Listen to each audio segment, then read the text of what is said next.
நாமத்திற்கு மகிமை உண்டாவதாக. இந்த காலை வேளையிலே உங்கள் அனைவரையும் ஆண்டவராகிய இயேசு கிறிஸ்துவின் இன்ப நாமத்தில் அன்போடு வாழ்த்தி வரவேற்கிறேன். 1 நாளாகமம் 4ஆம் அதிகாரம் வசனம் 9-10 வாசிக்கிறோம். யாபேஸ் தன் சகோதரி பார்க்கிலும் கனம் பெற்றவனாயிருந்தான். அவன் தாய், நான் துக்கத்தோடு அவனை பெற்றேன் என்று சொல்லி அவனுக்கு யாபேஸ் என்று சொல்லி பெயரிட்டான். யாபேஸ் இஸ்ரவேலின் தேவன் நோக்கி, தேவரீர் என்னை ஆசீர்வதித்து என் எல்லையை பெரிதாக்கி உமது கரம் என்னோடு இருந்து தீங்கு என்னை துக்கப்படுத்தாதபடிக்கு அதற்கு என்னை விலக்கி காத்தரும் என்று சொல்லி அங்கே வேண்டிக் கொண்டான். இந்த நாளின் செய்தியாக துக்கம் நீங்கும். எல்லோருடைய வாழ்க்கையிலும் துக்கம் இருக்கிறது, துயரம் இருக்கிறது, சோகம் இருக்கிறது. ஆனால் அது என்றுதான் முடியும் என்று சொல்லி நாம் காத்து கொண்டிருக்கிறோம். நம்முடைய துக்கம் முடியாதா?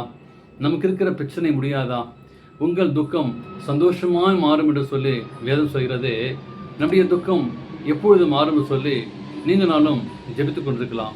ஆனால் இங்கே யாபேசை பற்றி நாம் படிக்கிறோம். ஒரு சிறிய குறிப்பு கொடுக்கப்பட்டுள்ளது. அவருடைய ஜெபம் எப்படிப்பட்டதாக இருந்தது என்பது சொல்லப்படுறது. அங்கே புருஸ் விக்ரீன் தன் இந்த ஜெபத்தை பிரபலமாக்கிவிட்டார். 30 நாட்கள் இந்த ஜெபத்தை தொடர்ந்து செய்து வந்தால் நம் வாழ்க்கை ஒரு பெரிய மாற்றம் நிகழ்ந்தது என்று யாபேசின் ஜெபம் என்ற புத்தகத்திலே அங்கே குறிப்பிடுகிறார்.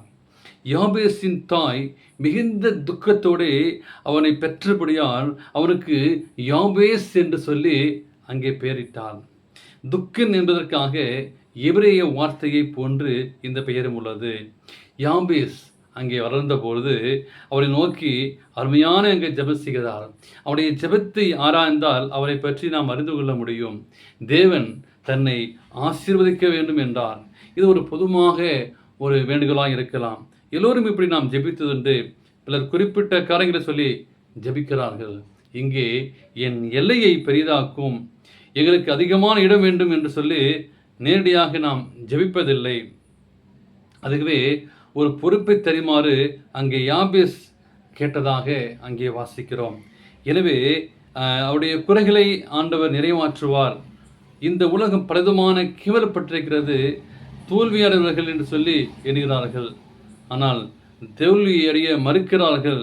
எப்படி வேதம் இங்கே சொல்லவில்லை. ஆனால் வேண்டியதை தேவன் அருளுவார். தம்முடைய துக்கத்தை தேவன் அறிந்திருக்கிறார். உங்கள் பிரச்சனையை, நம்முடைய வேதனையை, நம்முடைய கஷ்டங்களை, நம்முடைய போராட்டங்களை தேவன் அறிந்திருக்கிறார். நமக்கு அது எவ்வளவு வேதனை தரும் என்று சொல்லி நிச்சயமாகவே அவருக்கு தெரியும்.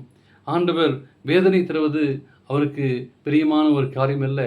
அந்த வேதனையிலிருந்து விடுதலை தருவதுதான் தேவனுடைய திட்டம். எனவே அங்கே யாபேசுடைய வாழ்க்கை வெற்றி அடைய முடியும்.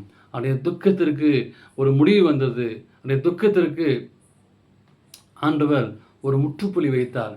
எனவே உங்களுடைய துக்கங்கள், உங்களுடைய கஷ்டங்கள், உங்களுடைய பிரச்சனைகள், உங்களுடைய போராட்டங்கள் எல்லாவற்றுக்கும் தேவன் அங்கே முற்றுப்புள்ளி வைப்பார். நீங்கள் யாபேசுடைய எல்லையை ஆசீர்வதித்தாலே என் எல்லையை பெரிதாக்குன்னு சொல்லி நீங்கள் ஜெபிக்கும் போது ஆண்டவர் உங்களுடைய வாழ்க்கையை யாபேசை போல மாற்ற தேவன் சித்தமாக இருக்கிறார். அப்படி இப்படி ஆசீர்வாதத்தை நாம் பெற்றுக்கொள்ள ஆண்டவர் சமூகத்திலே ஒப்புக் கொடுப்போமா? ஆமேன்.